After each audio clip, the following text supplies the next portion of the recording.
Hello guys and welcome to Skynomics academy. My name is Sunil Kumar Yadav और आज हम लोग Indian economy at the eve of independence जो कि चैप्टर नंबर फर्स्ट है इंडियन इकोनॉमी का सीबीएसई बोर्ड का। ठीक है, तो चैप्टर नंबर फर्स्ट हम लोग दो पार्ट में कवर करेंगे। फर्स्ट पार्ट में कहीं ना कहीं एग्रीकल्चर के बारे में बात करेंगे, इंडस्ट्री के बारे में बात करेंगे कि उस वक्त का कंडीशन क्या था हमारा इंडियन इकोनॉमी का, ब्रिटिशर्स ने किस तरीके से हमारी इकोनॉमी को र्यून करके रखा हुआ था या स्टैग्नेंट करके रखा हुआ था। तो इन सारी चीज़ों को हम लोग एक एक करके अच्छे तरीके से पढ़ने की कोशिश करेंगे। तो आप लोग, आई होप सो, आप लोग अच्छे तरीके से वीडियो को वॉच करिएगा और कहीं ना कहीं सबसे लास्ट में ये जरूर बताइएगा कि आप लोगों को कैसा लगा। तो चलिए स्टार्ट करते हैं वीडियो के साथ।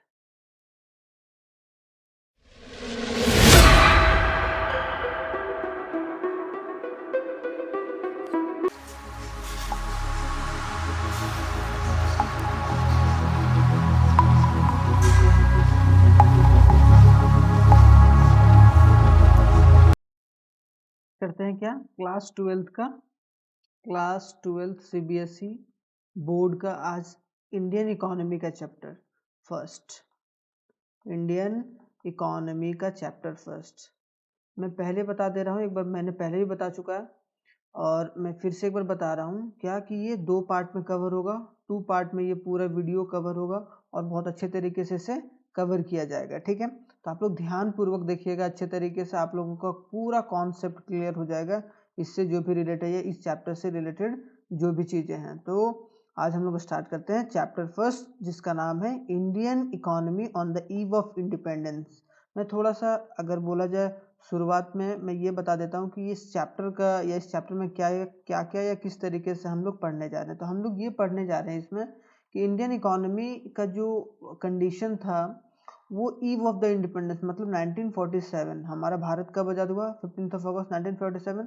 तो उस वक्त हमारा कंडीशन किस तरीके का था और ब्रिटिश ने किस तरीके का इम्पैक्ट हमारे इकोनॉमी पर छोड़ा था और उसका कॉन्सिक्वेंसेस हमारे एग्रीकल्चर सेक्टर पर, हमारे इंडस्ट्री सेक्टर पर या फिर हमारे जो भी फॉरेन सेक्टर हैं या जो भी हमारे ट्रेड वाले सेक्टर हैं, तो उन सारे सेक्टर्स पर हमारा किस तरीके से इम्पैक्ट डाला गया था ब्रिटिशर्स के द्वारा। किनका, किस इकोनॉमी, किन इकोनॉमी का, इंडियन इकोनॉमी का। ठीक है, तो ये चीज़ इस पूरे चैप्टर में हम लोग डिस्क्राइब करेंगे और बहुत अच्छे तरीके से समझने की कोशिश करेंगे। और आप लोग साथ ही साथ अगर आप लोग नोट्स बना रहे होंगे तो साथ साथ आप लोग नोट्स बनाते चलिएगा। ठीक है, तो चलिए स्टार्ट करते हैं। तो सबसे पहले हम लोग ये जानने की कोशिश करते हैं कि जो overall features of Indian economy on the eve of independence की, आखिरकार हमारा कंडीशन जो इंडिया का या इंडिया के किस तरीके का कंडीशन था, मतलब क्या हमारे इकोनॉमी का कुछ कंडीशन होगा भाई।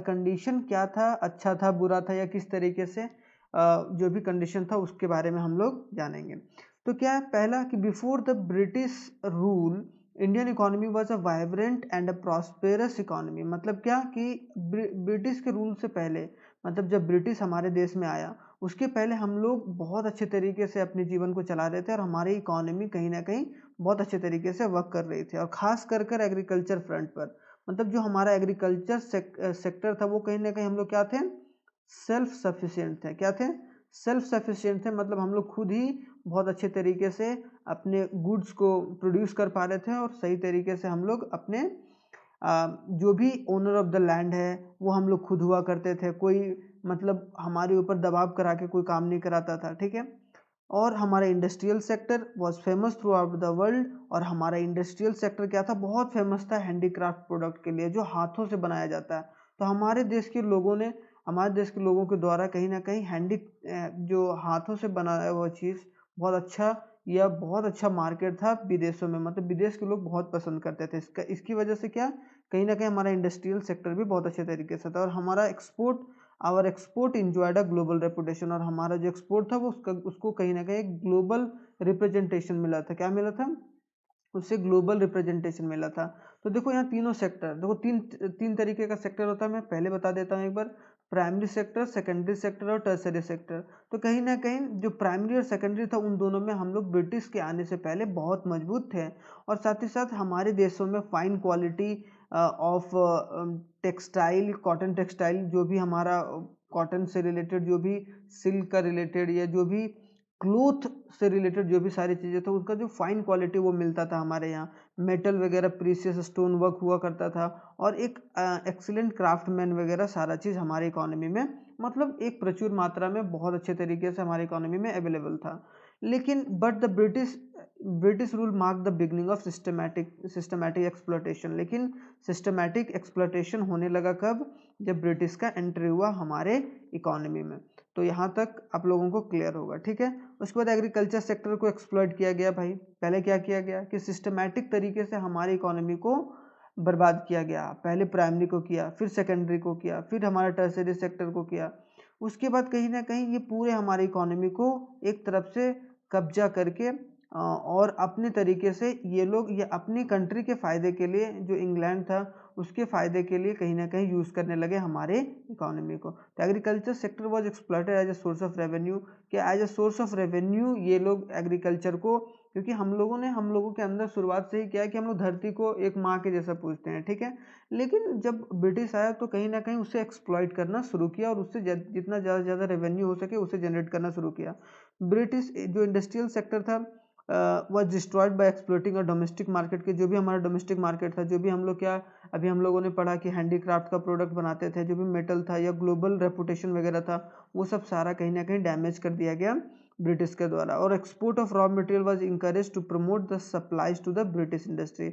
और खास करके जो भी रॉ मटेरियल हम हमारे देश से जो एक्सपोर्ट करते थे वो सारा कहाँ जाता था?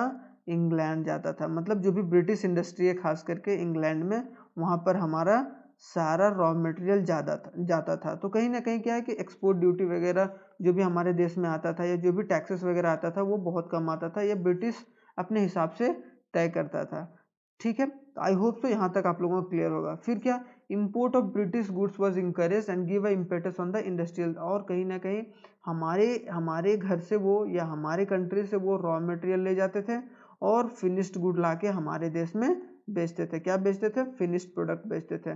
तो फिनिश्ड प्रोडक्ट एक बार जब आता था हमारे देश में तो कहीं ना कहीं वो क्या होता था? कॉस्टली हो जाता था। तो हमारे देश के लोगों को कहीं ना कहीं और ज़्यादा उन लोगों को खर्च करना पड़ता था विदेशी सामान खरीदने में। तो यहाँ से हम लोगों का क्या मतलब, कहीं ना कहीं features, overall features of Indian economy at the eve of independence. 1947 में हमारा इकोनॉमी किस तरीके का था उसको पॉइंट बाय पॉइंट समझ लेते हैं। ये पॉइंट बहुत इंपॉर्टेंट है ये कि 1947 eight the eve of independence, मतलब इंडिपेंडेंस के समय में ओवरऑल इकोनॉमी, जो इंडियन इकोनॉमी का कंडीशन क्या था? तो पहला स्टैग्नेंट था। स्टैग्नेंट मतलब क्या? रुका हुआ था। मतलब क्या कि कोई हमारे इकोनॉमी में ऐसा नहीं था कि वाइब्रेंसी था। मतलब क्या? वाइब्रेंट इकोनॉमी नहीं था, या कहीं ना कहीं मूवेबल इकोनॉमी नहीं था। क्या था? वो रुका हुआ था। तो इस वजह से क्यों on the eve of independence Indian economy was completely a stagnant economy. Stagnant economy था। Stagnant economy is the one which shows a little or no growth in the income. मतलब हमारे देश में जो इनकम की ग्रोथ हो रही थी वो ना के बराबर हो रही थी, अगर हो भी रही थी तो ना मात्रा के हिसाब से हो रही थी। इसका मतलब little or no growth in income. मतलब हमारे देश का जो मॉनेटरी वैल्यू था या डॉलर या रुपीस, वो सब सही मायने में सही तरीके से ग्रो नहीं कर रहा था। तो आई थिंक सो यहाँ तक आप लोगों को क्लियर होगा। पहला पॉइंट क्या? Stagnant economy. इसमें थोड़ा सा ऐड करते हैं क्या कि जो British government never attempt to estimate, हमारे देश में ब्रिटिश ने कभी अटेम्प्ट नहीं करा क्या कि हम लोग अपने देश का या जो भी इंडिया का है उसका इनकम क्या है उसके बारे में जानने की कोशिश। क्योंकि जब तक किसी भी कंट्री के इनकम, मान लो कि एक पर्टिकुलर पर्सन है, ठीक है, अगर इसका इनकम, अगर मैं मानूं कि 50,000 रुपया है, अगर 50,000 से 60,000 रुपया हुआ है इनकम, तो कहीं ना कहीं क्या हम लोग मेजर कर सकते हैं कि भाई इसका एक्चुअल में ग्रोथ हुआ है कि नहीं हुआ है। लेकिन ब्रिटिश जो था वो ब्रिटिश क्या करता था? हमारे देश का इनकम ही काउंट नहीं करता था। However Dadabhai Naoroji, William Digby, Findlay Shirras या वी आर भी राव और R Desai, some notable individual who attempt to estimate the national income and per capita income. क्या कि पर कैपिटा इनकम और नेशनल इनकम इन लोगों के द्वारा कहीं ना कहीं मेजर करने की बात की गई। पर कैपिटा इनकम क्या होता है? Total income by total population, ठीक है। तो ये हमारा क्या हो जाता है? पर कैपिटा इनकम। तो ये चारों या पांचों के द्वारा कहीं ना कहीं एस्टिमेशन करने की बात की गई कि हमारे देश का इनकम क्या है, और ये बहुत इंपॉर्टेंट है पांचों का नाम, ठीक है। तो aggregate real output during the first half of 20th century के 20th सेंचुरी के फर्स्ट हाफ में हमारा जो रियल एग्रीगेट या रियल आउटपुट था जो हमारा, वो कहीं ना कहीं 2% था। And growth per capita output per year was 0.5, कि हम लोग ग्रो कितना कर रहे थे, 0.5% ग्रो कर रहे थे, मात्र 0.5%। और ये बहुत ही कम था हम लोगों की पॉपुलेशन को देखते हुए। Standard of living was measurably low, मतलब कि हमारा लिविंग स्टैंडर्ड उतना ज़्यादा नहीं था, मतलब ना हम लोग अच्छे तरीके से क्लोथिंग कर रहे थे, ना हमारा ड्रिंकिंग वाटर फैसिलिटी उतने अच्छे तरीके से था, ना हमें खाना अच्छे तरीके से मिल रहा था। ठीक है, तो हमारा क्या था कि स्टैंडर्ड ऑफ लिविंग बहुत लो था। एपिडेमिक एंड फेमाइन, फेमाइन मतलब क्या, कहीं ना कहीं भूख से मर रहे थे हम लोग, एपिडेमिक थी, बीमारी से मर रहे थे। एंड रिकरिंग ए फेनोमेनन, एक और ये फेनोमेनन बन गया था। इस वजह से हमारा इकोनॉमी क्या था, स्टैग्नेंट इकोनॉमी था। सेकंड क्या है कि हमारा इकोनॉमी क्या बताया गया था 1947 के वक्त में, कि backward economy on the if of independence. मतलब क्या कि बैकवर्ड इकोनॉमी किसको बोला जाता है, when it has a very low पर कैपिटा इनकम। मतलब किसी भी कंट्री का आज भी हम लोग जिस कंट्री का पर कैपिटा इनकम अगर लो है, हम लोग उसको क्या बोलते हैं कि वो क्या है, बैकवर्ड इकोनॉमी है। क्या है, बैकवर्ड इकोनॉमी है।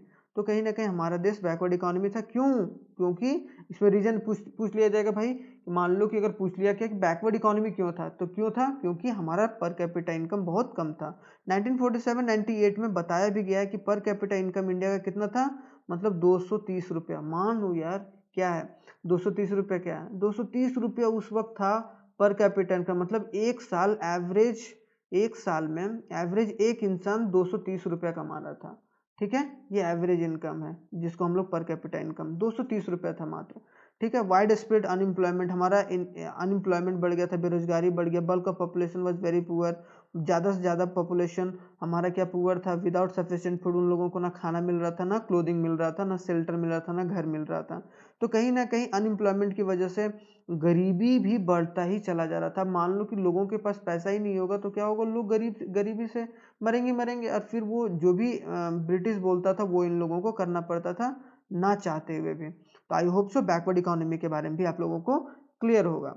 ठीक है, अब क्या है कि डोमिनेंस ऑफ एग्रीकल्चर। एक ही तो हमारे पास एक बोला जाए कि एक वेपन था जो हमारा एग्रीकल्चर सेक्टर था। एग्रीकल्चर सेक्टर हमारा बहुत अच्छे तरीके से वर्क कर रहा था ब्रिटिश के आने से पहले, लेकिन ब्रिटिश जब आया, जब हमारा, तब कहीं ना कहीं इन्होंने बर्बाद कर दिया। और 1947 में हमारा हाल क्या था, हम लोग पढ़ लेते हैं।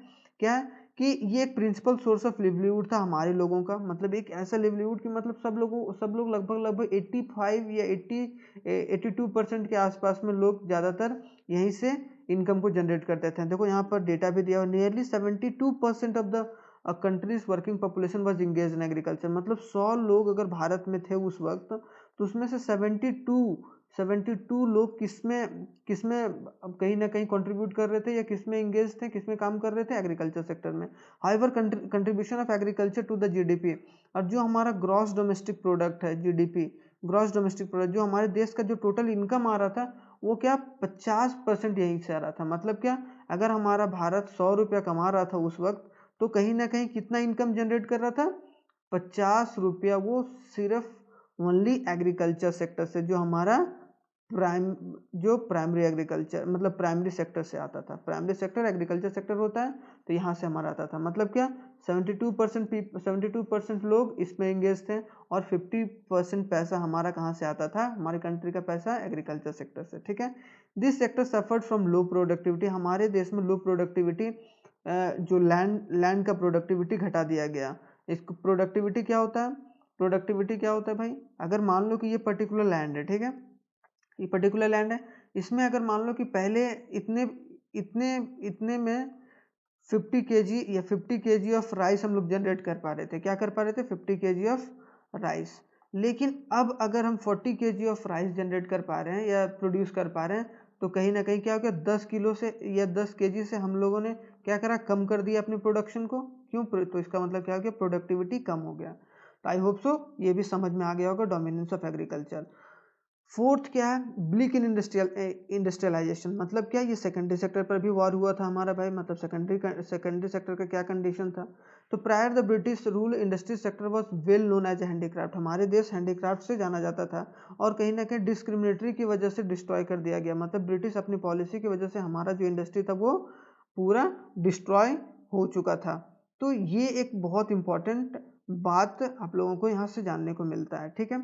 उसके बाद क्या, सेकंड बात, by the time of independence small scale and cottage industry were almost ruined। जो स्मॉल स्केल इंडस्ट्री था, और जो कॉटेज इंडस्ट्री था, वो दोनों को ख़त्म कर दिया गया था ब्रिटिश के द्वारा, ठीक है। तो ये बात आप लोग, हेवी इंडस्ट्री सोड अ ब्लिक, मतलब जो हेवी इंडस्ट्री था, from a bulk of capital goods requirement way dependent upon the imports from the Britain. कि अगर सेकेंडरी सेक्टर जो भी था हमारा, जो भी इंडस्ट्री था, वो किस पर डिपेंड हो गया कि ब्रिटिश से क्या आ रहा है, मतलब ब्रिटिश हमारे इकोनॉमी में क्या दे रहा है। जितना ब्रिटिश हमारे इकोनॉमी को देता था उसी तरीके से हम लोग क्या करते थे कि अपने जो इंडिया में है वो हम लोग अपने सामान को या गुड्स को मैन्युफैक्चर करते थे। तो समझ में आ गया कि मतलब क्या, इंडस्ट्रियल सेक्टर को भी कहीं ना कहीं इसमें भी एक अच्छे तरीके से नहीं हो पा रहा था जिस तरीके से इंडिया एक्सपेक्ट कर रहा था। 1947 में ये हाल था। 1947 में फिर से हैवी डिपेंडेंस ऑन इंपोर्ट के, हम लोग ज़्यादातर कहाँ पर डिपेंडेंट हो गए, इंपोर्ट पर। हम लोग पहले क्या कर रहे थे, एक्सपोर्ट कर रहे थे।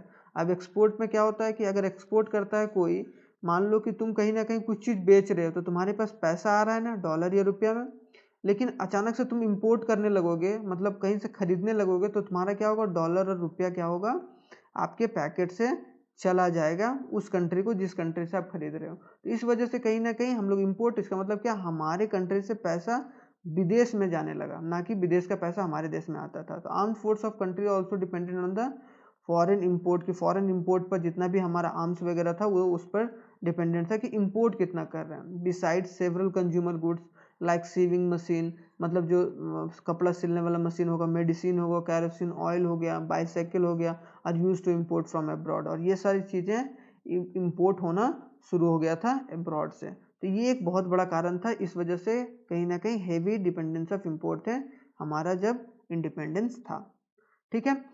उसके बाद सिक्स्थ आते हैं। सिक्स्थ वाला पॉइंट क्या है, लिमिटेड अर्बनाइजेशन। मतलब क्या, हम लोग उस तरीके से अर्बनाइजेशन नहीं कर पा रहे थे। मतलब हमारा क्या था, हमारा कंट्री रूरल पॉपुलेशन से भरा हुआ था, मतलब कहीं ना कहीं रूरल बहुत ज़्यादा था। हम लोग इंडस्ट्री वगैरह सही तरीके से नहीं लगा रहे थे, तो हमारा बल्क ऑफ पॉपुलेशन कहाँ रह रहा था, विलेजेस में। Bulk of the population of India lived in villages in 1948। देखो डेटा, देखो मैं अगर इतनी सीरियसली पढ़ा रहा हूँ भाई, तो कोई कारण होगा, और इस तरीके से अच्छे से पढ़ो। कोई नहीं इतने अच्छे तरीके से पढ़ा रहा है, सब ऊपर ऊपर से पढ़ा रहा है पूरे यूट्यूब में, मैं दावे के साथ कह सकता हूँ। अगर आप लोग सही तरीके से इसको पढ़ोगे तो कहीं ना कहीं आप लोगों को मजा तो जरूर आएगा, मैं ये बात गारंटी के साथ बता रहा हूँ। 1948 में क्या हो गया कि 14% of the population lived in urban areas. मात्र सोचो कि अगर 100 लोग में से 14 लोग कहाँ पर रह रहे थे, अर्बन एरियाज में, और 86 लोग कहाँ रह रहे थे, रूरल एरियाज में, ठीक है। तो rural population lacked opportunity outside agriculture. और रूरल एरियाज में खास करके कहाँ कहाँ से लोग रोजगार चलाता है भाई, कहाँ से एम्प्लॉयमेंट होता है एग्रीकल्चर के अलावा, तो कहीं ना कहीं ज़्यादा डिपेंडेंसी एग्रीकल्चर पर हो गए थे। और ये कहीं ना कहीं गरीबी का बहुत बड़ा कारण था, बहुत बड़ा कारण था गरीबी का हमारे देश में, ठीक है। अब आते हैं क्या, सेमी फ्यूडल इकोनॉमी। हमारा देश क्या था भाई, कौन सा इकोनॉमी था, हमारा देश मिक्स्ड इकोनॉमी था। हमने एक शॉर्ट्स में भी बात करी थी ये बात कि मिक्स्ड इकोनॉमी मतलब ना तो हम लोग कैपिटलिस्ट इकोनॉमी थे, ना ही हम लोग सोशलिस्ट इकोनॉमी। सोशलिस्ट इकोनॉमी वैसा होता है कि जो पूरा कंट्रोल गवर्नमेंट के पास रहता है, और कैपिटलिस्ट इकोनॉमी वैसा इकोनॉमी होता है जो पूरा कहीं ना कहीं जिसमें पूरा कंट्रोल इंडिविजुअल मतलब प्राइवेट इंडिविजुअल के पास होता है। तो हम लोग क्या, हम लोगों ने क्या सोचा कि भाई प्राइवेट और जो पब्लिक होगा, मतलब जो गवर्नमेंट होगा, वो साथ मिलकर काम करेगा, तो उसको बोलते हैं सेमी फ्यूडल इकोनॉमी। इस वजह से तो हमारा उस वक्त का कंडीशन क्या था कि हम लोग सेमी फ्यूडल इकोनॉमी थे। अब हम लोग डिटेल में जानते हैं कि किस तरीके का क्या कंडीशन था एग्रीकल्चर सेक्टर का, किस तरीके का था हमारा फॉरेन ट्रेड का, किस तरीके से इंडस्ट्री सेक्टर का। तो वो सब सारा हम लोग एक एक कर जानने की कोशिश करेंगे। तो सबसे पहला क्या है, एग्रीकल्चर सेक्टर। हम लोगों ने यहाँ पर पूरे अच्छे तरीके से पढ़ा भाई कि किस तरीके से 7 टॉपिक्स थे या 7 जो पॉइंट्स थे। 7 पॉइंट्स में हम लोगों ने जाना कि हमारा कंडीशन क्या था, मतलब इंडिया का कंडीशन क्या था eight the eve of independence. अब डिटेल में जानते हैं कि एग्रीकल्चर सेक्टर का क्या हाल था। पहले ही पढ़ चुके हैं क्या, 72% पॉपुलेशन जो था वो कहीं ना कहीं कहाँ क्या किस पर डिपेंडेंसी था, एग्रीकल्चर सेक्टर पर।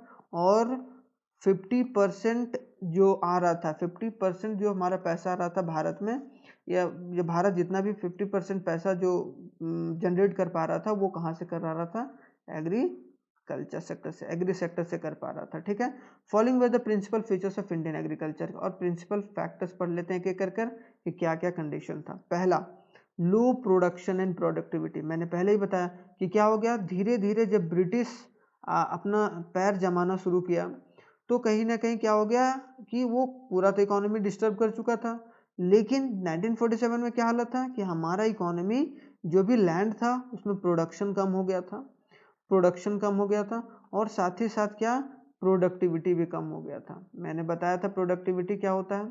ठीक है, productivity, both production as well as productivity were found to be extremely low at the eve of independence.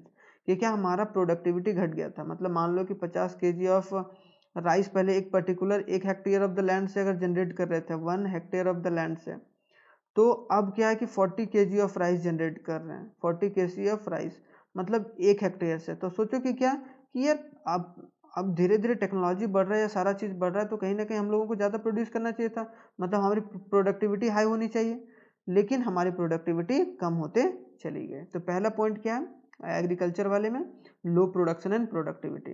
ठीक है, थोड़ा सा इसको डेटा से समझ लेते हैं हम लोग। ठीक है, डेटा से समझ लेते हैं। क्या है कि जो वीट था हमारा 1947 में, वो कहीं ना कहीं कितना केजी पर हेक्टेयर, 1 हेक्टेयर में 660 केजी प्रोडक्टिविटी था, और प्रोडक्शन कितना था, 64 टन प्रोडक्शन था लाख में। ठीक है, 64 लाख टन। ठीक है, लेकिन 2019-20 में देखो कितना बढ़ गया है कि नहीं, मतलब प्रोडक्शन पहले इतना होता था अब इतना हो गया, अब प्रोडक्टिविटी इतना होता था अब इतना बढ़ गया, मतलब 3421, और 665 कहीं ना कहीं राइस का था, और 2705 कहीं ना कहीं क्या हो गया, राइस का प्रोडक्टिविटी। सेम उसी तरीके से राइस का प्रोडक्शन भी बढ़ गया 220 से 1184।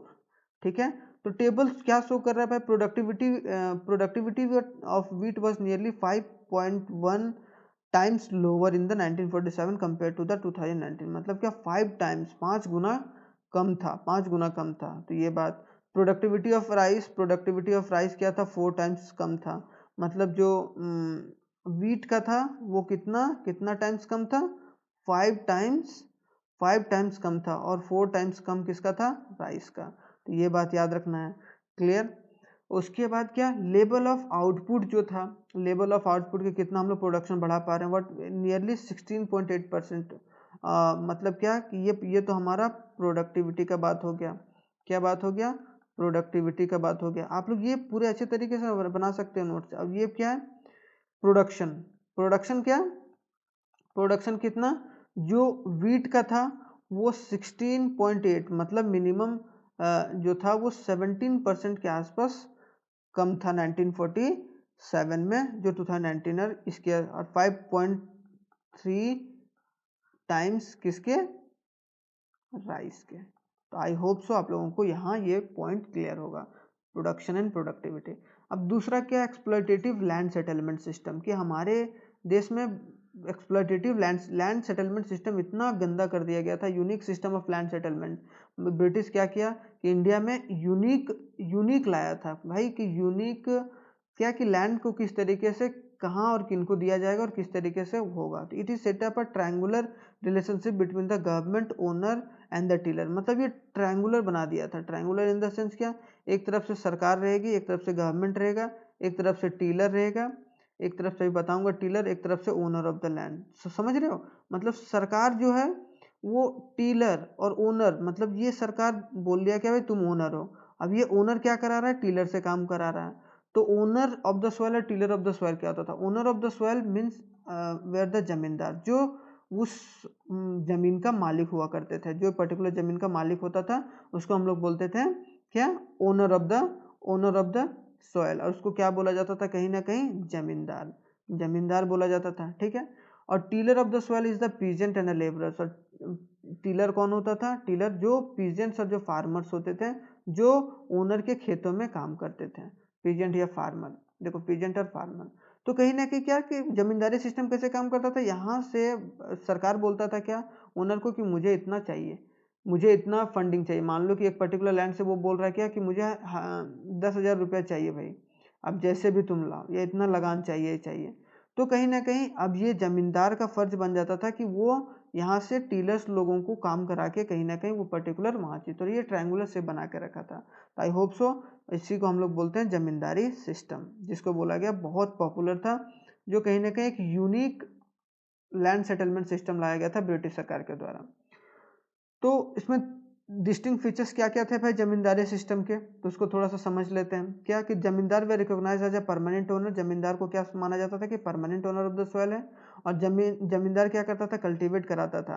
मतलब जमींदार were to pay a fixed sum of the government as a land revenue, मतलब क्या जमींदार को सरकार को कुछ पैसा, गवर्नमेंट को कुछ पैसा देना होता था as a in the form of revenue, मतलब जो टैक्स वैक्स के रूप में जो भी मान लो आप, जो वो ब्रिटिश सरकार को देना होता था। Zamindar were free to extract as much as from the tiller, और उन लोगों को फ्रीडम था जमींदार को कि आप कैसे भी काम लगा, कैसे भी काम करवाओ टीलर्स के द्वारा, जो फार्मर्स के द्वारा, वो आप जानो बस मुझे पैसा चाहिए। मतलब इन द सेंस ऑफ पूरा एक तरह से डिक्टेटरशिप ही हो गया। In fact only interest of the zamindar was to maximise revenue collection ignoring the flight of the tiller, मतलब टीलर को चाहे कुछ बचे या कुछ खाए या मरे या जिए, उससे कोई फर्क नहीं पड़ता था जमींदार को, और कहीं ना कहीं वो काम पूरा जमींदार करके वो ब्रिटिश सरकार को पैसा देता था। तो अगर पूछ लिया जाएगा कि what are the features of the zamindari system, तो ये आप लोग पूरा लिख लोगे, ठीक है। और क्वेश्चन आता है भाई, याद रखना जमींदारी सिस्टम, कि जमींदारी सिस्टम क्या है या किस तरीके से काम करता है, तो कहीं ना कहीं ये इसके फीचर्स हैं। तो आई होप सो यहाँ तक आप लोगों को क्लियर होगा, ठीक है।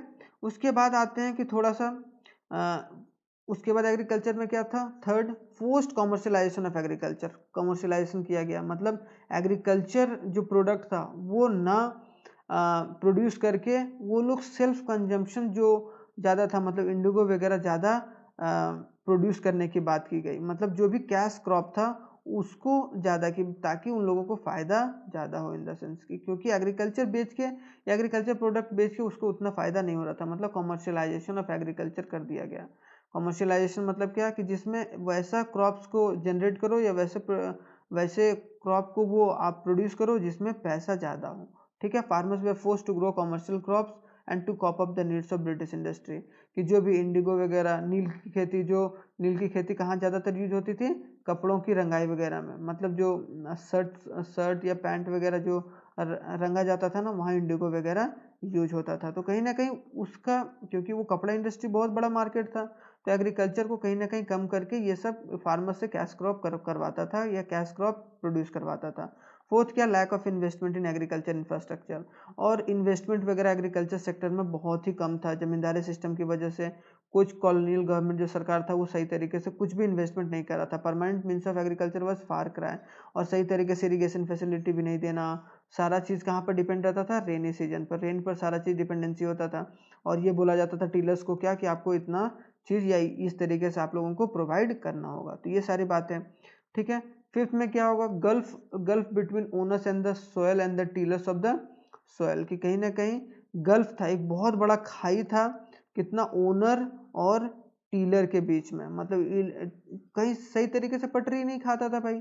ये कुछ अलग बोल रहा है, ओनर मुझे इतना चाहिए, ये बोल रहा है, टीलर बोल रहा है कि मैं इस तरीके से काम करूंगा, तो कहीं ना कहीं पूरा दोनों के बीच में उस तरीके का रस्साकसी होता था। इसकी वजह से कहीं ना कहीं हमारा जो एग्रीकल्चर सिस्टम था वो स्टैग्नेट हो गया और बैकवर्डनेस का शिकार हो गया।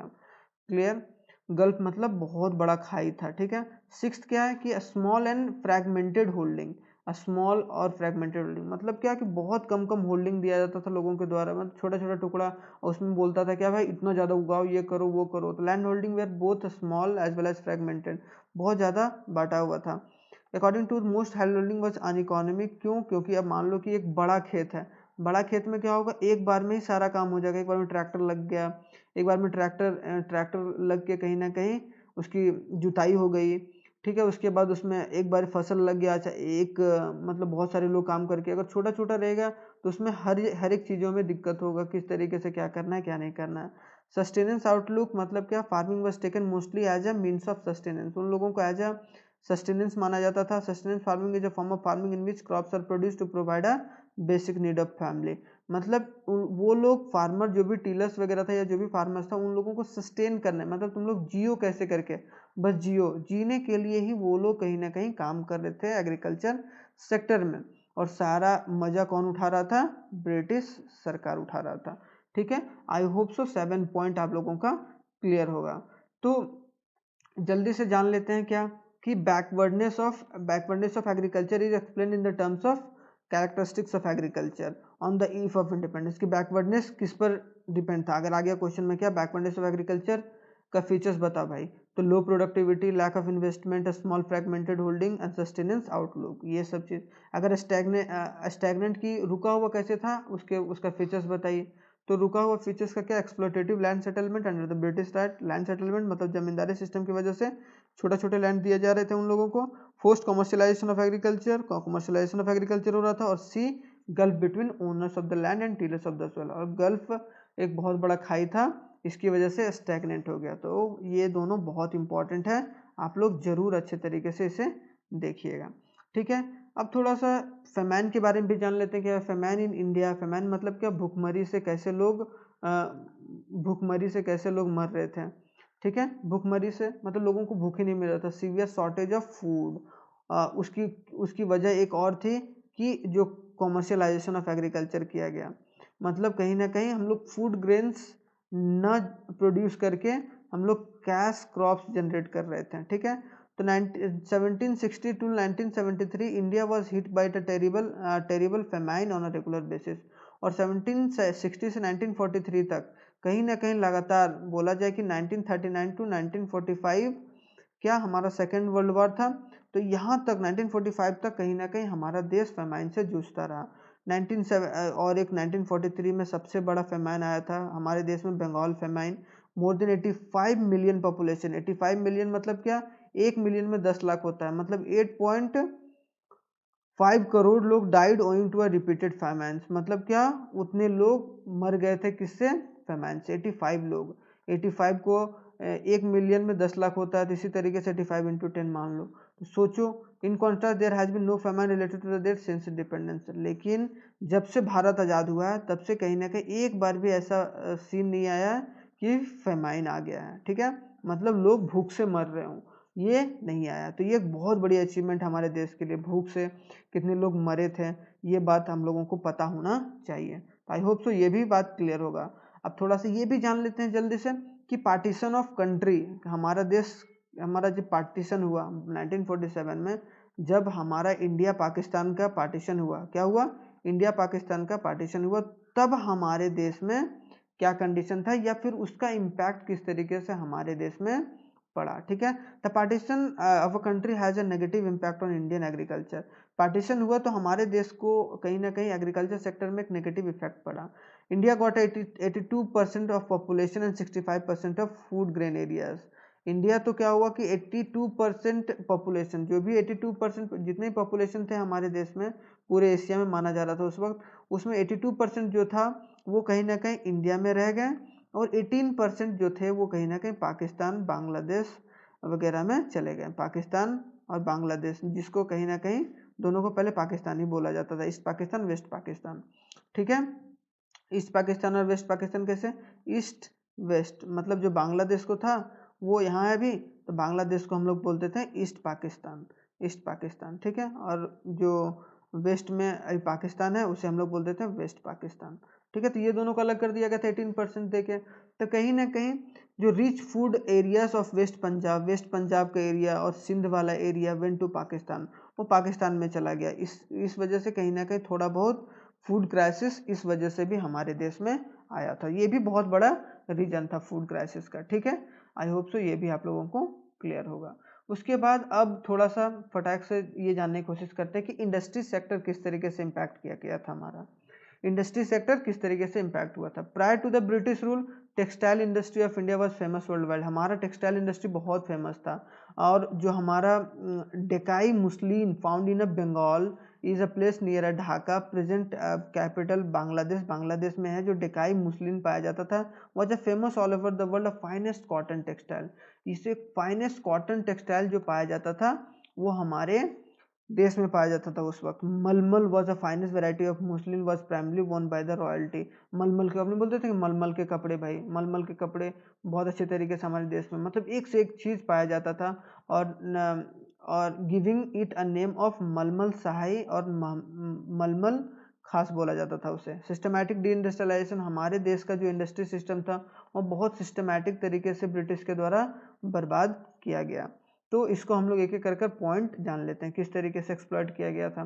तो मोटिव क्या था भाई, motive behind the systematic deindustrialization, कि सिस्टमैटिक डी इंडस्ट्रियलाइजेशन का मोटिव क्या था। यहाँ से भी क्वेश्चन आ जाएगा व्हाट आर द मोटिव्स। तो ये मोटिव दो फोल्ड में बताया गया, to exploit the India's wealth of raw material and a primary product, कि हमारा प्राइमरी प्रोडक्ट किस तरीके से बर्बाद हुआ और हमारा रॉ मटेरियल खास कर कॉटन और jute. To exploit India potential market, कि इंडिया एक बहुत पोटेंशियल मार्केट था इंडस्ट्री को लेकर, क्योंकि हमारे लेबर्स वगैरह चीप थे, हमारे लोग बहुत अच्छे तरीके से कारीगर थे इस काम को करने के लिए। तो ये दो फोल्ड था जिसकी वजह से कहीं ना कहीं सिस्टमैटिक डिइंडस्ट्रियलाइजेशन हुआ और ब्रिटिश ने ये एक्सप्लॉइट कर दिया हमारा रॉ मटेरियल भी और पोटेंशियल मार्केट भी। मतलब रॉ मटेरियल और जो प्राइमरी प्रोडक्ट था उसको एक्सप्लॉइट किया, उसके बाद पोटेंशियल मार्केट को, ठीक है। और दिस सिस्टमैटिक इंडस्ट्रियल, और इसकी वजह से मतलब इन दोनों की वजह से क्या हो गया, डिक्लाइन इन हैंडीक्राफ्ट इंडस्ट्री, और हमारे हैंडीक्राफ्ट इंडस्ट्री में डिक्लाइन आ गया और मैसिव अनएम्प्लॉयमेंट हो गया, क्योंकि लोगों के पास काम ही नहीं बचा है कि नहीं, लोगों के पास काम ही नहीं बचा। फिर भी क्या, penetration of British goods in Indian agriculture, और कहीं ना कहीं ब्रिटिश क्या करने लगा, पेनिट्रेट करने लगा, मतलब जो भी फिनिश्ड प्रोडक्ट था वो अपने देश से बनाकर हमारे देश में फीड अप करने लगा। तो ये एक बहुत बड़ा रीजन था। तो आई होप सो आप लोगों को अभी तक बहुत अच्छे तरीके से समझ में आ रहा होगा। देखिए अगर वीडियो थोड़ा सा 30, 35, 40 मिनट का अगर हो रहा है तो इसमें घबराने की बात नहीं, क्योंकि आपका ये पूरा चैप्टर 2 वीडियो में कवर हो जा रहा है पूरा, है कि नहीं। तो चलिए फिर आगे बढ़ते हैं। The poor state of industrial sector हमारा क्यों था, वो कुछ कुछ पॉइंट बताया गया। डिके ऑफ हैंडीक्राफ्ट, की क्या हैंडीक्राफ्ट हमारे देश से खत्म कर दिया गया उस तरीके से, मतलब जिस तरीके से हैंडीक्राफ्ट हमारे देश में एक्सीलेंस क्वालिटी को माना जाता था, तो वो चीज़ सारा चीज़ खत्म कर दिया गया। According to discriminatory tariff rules, और टेरिफ रूल लगा दिया गया। टेरिफ फ्री एक्सपोर्ट, मतलब जो हमारे देश से एक्सपोर्ट होगा उस पर कोई फीस नहीं लगेगा या कोई टैक्स नहीं लगेगा, और tariff free import of industrial product, और कहीं ना कहीं जो वहाँ से इंपोर्ट करेंगे हम लोग ब्रिटिश से, उसको भी कहीं ना कहीं टैरिफ फ्री, मतलब क्या, उन लोगों को कुछ नहीं देना होगा हमारे देश को। दोनों तरफ से कहीं ना कहीं ब्रिटिश ने खा लिया हमारे इंडस्ट्रियल सेक्टर को। सेकंड क्या है, bleak national growth of modern economy, बहुत कम ग्रोथ हो रहा था हमारा इकोनॉमी। 19th सेंचुरी में अगर देखा जाए द मॉडर्न इंडस्ट्री सोड इमरजेंस, और 19th सेंचुरी में थोड़ा बहुत इमरजेंस शो किया गया। उसमें कौन कौन सा था भाई, initially cotton and jute industry was setup, की इंडस्ट्री 19th सेंचुरी में कहीं ना कहीं कॉटन और जूट इंडस्ट्री फिर से सेटअप हुआ। कहाँ, मेनली महाराष्ट्र और गुजरात में। कंट्रोल कौन कर रहा था उस वक्त, इंडियन कर रहे थे। उसके बाद in the beginning of 20th century iron and steel industry हमारे देश में सेटअप हुआ, जिसको बोला गया TISCO, Tata iron and steel industry, वो 1907 में। आफ्टर सेकेंड वर्ल्ड वॉर 1945 में सेकेंड वर्ल्ड वॉर खत्म हो गया था। Cement, paper and sugar industry was also started, मतलब कहीं ना कहीं सीमेंट इंडस्ट्री भी, पेपर इंडस्ट्री भी, शुगर इंडस्ट्री भी स्टार्ट हो गया था। और there was hardly any capital goods, और हमारे देश में कैपिटल गुड्स, वैसा गुड्स जो कहीं ना कहीं और कैपिटल जनरेट करे, जैसे मशीन्स वगैरह, जो इंडस्ट्रियल प्लांट्स वगैरह use for the further industrialisation, वो सब बहुत कम था। लेकिन कहीं ना कहीं उसकी भी शुरुआत थोड़ा बहुत हो गई थी। जो हमारा जीवीए था, ग्रॉस वैल्यू एडेड था, वो भी उस तरीके से नहीं बढ़ रहा था। मतलब जो भी इंडस्ट्री का, एक पर्टिकुलर इंडस्ट्री का था, उस तरीके से उनका भी प्रोडक्शन या उनका भी आउटपुट नहीं बढ़ रहा था। तो बहुत कन्फाइंड एरिया में था। Railways and means of communication which help the expansion of Indian market in the British product. कुछ मॉडर्न इंडस्ट्रियलाइजेशन वॉज लिमिटेड था, और कुछ जो रेलवे ने करा, तो रेलवे की वजह से कुछ बढ़ा हमारा, और वो 4 सेक्टर्स में कहीं ना कहीं ग्रोथ हुआ eight the eve of independence. अब वो किसमें भाई देख लेते हैं, कि कहीं ना कहीं इंडस्ट्रियल सेक्टर की वजह से हमारे 4 कोर कैरेक्टरिस्टिक थे बैकवर्डनेस एंड लिमिटेड ग्रोथ के। Industrial sector on the eve of independence reveal the 4 characteristics pointed out, the 4 ऐसे पॉइंट्स हैं जो बैकवर्डनेस बता रहे हैं, बैकवर्डनेस और कहीं ना कहीं क्या, लिमिटेड ग्रोथ हुआ। पहला, हैंडीक्राफ्ट खत्म कर दिया गया। मॉडर्न इंडस्ट्री ब्लिक एक्सपेंशन किया, हमारे इंडियन मार्केट को खत्म कर दिया गया, ठीक है। Railway help to expansion of Indian market for the British product, और जो रेलवे था वो ब्रिटिश प्रोडक्ट को बढ़ाने के लिए इंडियन मार्केट बढ़ा रहा था। कैपिटल गुड्स के capital goods industry was almost non extent, बहुत कम था, और while traditional industry handicraft was decaying, और डिके कर दिया गया था, और modern industry remained as a infant stage. जो मॉडर्न इंडस्ट्री आ रहा था वो बहुत ही बच्चा था, अभी उसे बढ़ने में समय लगता। तो आई होप सो 2 पॉइंट हम लोगों ने अच्छे तरीके से क्लियर करा, कौन कौन सा, कि इंडस्ट्री और एग्रीकल्चर। ठीक है, तो ये 2 पॉइंट आप लोगों को पूरे अच्छे तरीके से समझ में आएगा। नेक्स्ट वीडियो में हम लोग बाकी सारा पढ़ेंगे। नेक्स्ट वीडियो में बता देता हूँ कहाँ से हम लोग शुरुआत करेंगे। नेक्स्ट वीडियो में हम लोग फॉरेन ट्रेड से शुरुआत करेंगे और अच्छे तरीके से शुरुआत करेंगे। ठीक है, थैंक यू फॉर वॉचिंग, और इसी तरीके से बनाए रखिए। अगर आप लोगों को कोई भी डाउट होता है तो आप लोग कमेंट बॉक्स में कमेंट करके बता सकते हैं। Thank you very much. जय हिंद।